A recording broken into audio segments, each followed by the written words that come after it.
تو یہ اس کا بتایا گیا کہ جب کوئی دیکھو تم بظاہر کہ ناانصافی ہو رہی ہے تو وہاں پر سر جھکا کے غور سے دیکھ لو کہ ناانصافی جسے تم کہہ رہے ہو یہ ناانصافی نہیں ہے، اس کا مال ہے، وہ جیسے گزار رہا ہے، تم اس کو سمجھنے کی کوشش کرو اور تم سمجھ نہیں سکو گے۔ جس طرح انہوں نے کہا کہ جو میری راہ میں شہید ہو گیا تم اس کو مردہ نہ کہو، بل احیاء، بلکہ وہ لوگ زندہ ہیں۔ بلا قلہ تشعرون، تمہیں شعور نہیں ہے۔ اب ہمیں جب شعور ہی نہیں ہے تو اس کو تسلیم کر لو کہ آپ کی محنتوں کا پھل اگر نہ ملے تو یہ ظلم نہیں ہو رہا۔ اس میں بڑے غور کی بات ہے، درویشوں نے کہا قصہ کہ جنت میں جانے والوں سے اگر یہ پوچھا جائے بہت سارے لوگوں سے کہ بھائی آپ کیسے آ گئے، تو فارمولہ اکثر لوگ پتہ کیا بتائیں گے کہ ہم یہاں پر آ گئے اس لیے، اتفاق کی بات ہے کہ میری خواہش نہیں پوری ہوئی، یعنی کہ جو کچھ ہم نے چاہا وہ پورا نہیں ہوا، اتفاق کی بات ہے کہ آپ جنت میں آ گئے، کیونکہ ہم نے جو چاہا تھا وہ نیکی نہیں تھی، اور اللہ تعالیٰ نے جو پورا نہیں کیا تو وہ نیکی بن گئی ہے۔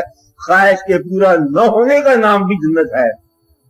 دوزخ میں جانے والے اکثر جو ہیں وہ گناہ پورا کر کے جاتے ہیں، اس لیے کہ خواہش پوری نہیں ہو رہی ہے۔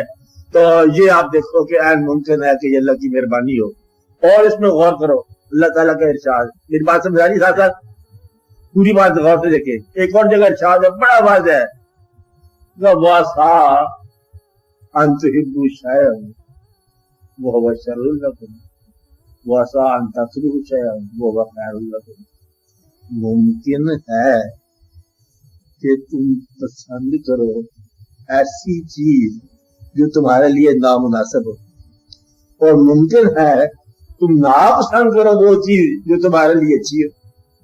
گویا کہ بنانے والے نے فطرت میں یہ بنایا ہے کہ ہم وہ پسند کر سکتے ہیں جو نامناسب ہو، اور جو ہمارے لیے موزوں ہو ہم اسے ناپسند کر سکتے ہیں۔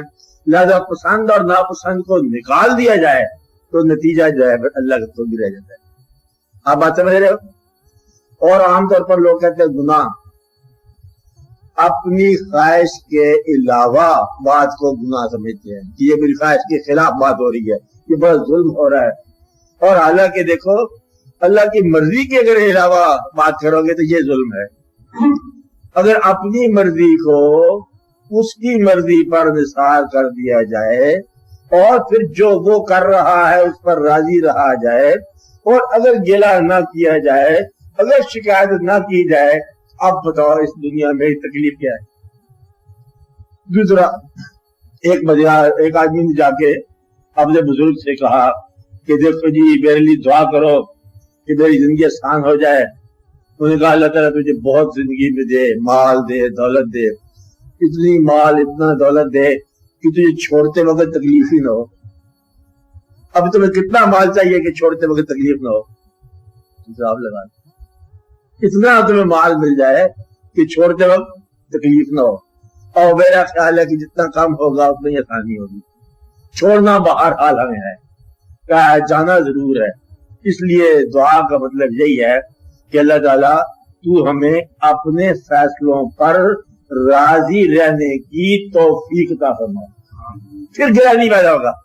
اگر اس کو ویسے ہی جنرل کہہ دیا جائے کہ ڈیمانڈ چھوڑ دو، جس نے تمہارے مانگنے سے پہلے زندگی دی، تمہارے مانگنے سے پہلے جس نے آنکھیں دی، مانگنے سے پہلے جس نے تمہیں ماں باپ دیے، مانگنے سے پہلے جس نے ہر چیز دی، وہ بن مانگے دیتا جا رہا ہے۔ مانگنے کا تکلف نہ کرو، پر اس سے فضل مانگو اور رحم مانگو، چلتے جاؤ۔ وہ جو کر رہا ہے وہ ٹھیک کر رہا ہے۔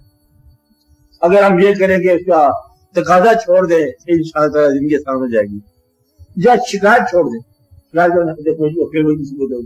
شکایت ہے وہ آپ کو پتا پھر وہ حال ہو گیا۔ شکایتیں کرنی اگر آپ بند کر دو تو نتیجہ یہ ہوگا کہ زندگی آسان ہو جائے گی۔ گلہ کرنا بند کر دو، شکایتیں کرنی بند کر دو، تقاضے بند کر دو، اللہ کے فضل سے ہر شے آسانی کے ساتھ آتی چلی جائے گی۔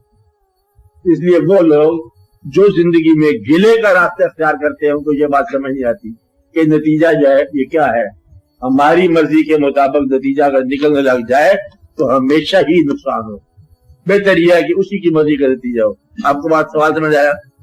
ہم جو محنت کر رہے ہیں اللہ تعالیٰ نے ارشاد فرمایا کہ یا ایھل انسانو انک قادر، اے انسان تجھے میں نے بنایا ہی محنت کے لیے، محنت تو کرے گا، محنت وہ کر جو میرے راستے کی طرف لائے، ورنہ میں کہتا ہوں جواری سب سے زیادہ محنت کرتا ہے بیچارہ، اور چور بڑی محنت کرتا ہے، چور کو چور صاحب کہتے ہیں لوگ۔ ذرا میں کہتا ہوں کہ اپنے گھر میں اندھیرے کے اندر نہیں جاتا انسان، تو دوسروں کے گھر میں جانا رات کی تاریخی ہمت کی بات ہے، بڑی محنت کی بات ہے۔ اور عمل کیا ہے؟ برائی، اور بڑی محنت کا کام ہے۔ محنت خالی جو ہے یہ کوئی نتیجہ نہیں لائے گی جب تک محنت جو ہے اس کے اندر اللہ کے احکام کے مطابق نہ ہو، اس کے راستے کی طرف محنت کرو، ورنہ محنت جو ہے ہمیشہ ہی آپ کو غلط راستے کی طرف لے جائے گی۔ یہ فیصلہ کر لیا ہم نے، کیا فیصلہ کر لیا کہ ہم محنت کریں گے اس کے راستے کی۔ ہم جو کام کر رہے ہیں، کام ختم کرنے میں مجبور، اللہ نے کہا یہ تم محنت کرنے کے لیے پیدا کیے گئے ہو، کچھ نہیں کرو گے تب بھی محنت کرو گے، ذہن چلتا رہے گا، خیال چلتا رہے گا، بات چلتی رہے گی، اور چلتے رہیں گے، زبان چلتی رہے گی، محنت کر میرے راستے کی طرف۔ اب یہاں سوچنا چاہیے کہ اس کے راستے پر جانے والا کوئی آدمی آپ کو نظر آنے چاہیے کہ یہ لوگ اس کے راستے کے لوگ ہیں۔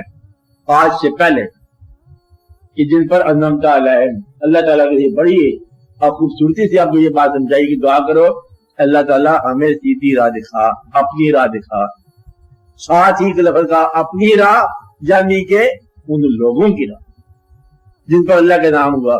گویا کہ اللہ کی راہ کچھ لوگوں کی راہ ہے جن پر اللہ کا انعام ہوا، وہ لوگ قوم۔ اب آپ یہ ذرا بڑے نقطے کی بات غور سے سمجھ لیں، کون تھے وہ لوگ؟ کچھ لوگ ہوں گے، صفات بیان کرو گے، صفات کو چھوڑ دو، ذات بیان کرو، کسی کا نام لے جائے۔ آج سے پہلے جو گزر گئے ہیں، اگر مطلب یہ میں پوچھوں کہ دادا صاحب کا نام سنا آپ نے کہ یہ لوگ ان لوگوں میں شامل ہیں انعمت علیہم، آپ یہی کہو گے ہیں۔ ان کا ابھی حشر نہیں آیا، ابھی نتیجے کا دن نہیں آیا، کیا آپ کے خیال میں ان لوگوں کی یہ بخشش یقینی ہے؟ یقین ہے، یقینی ہے۔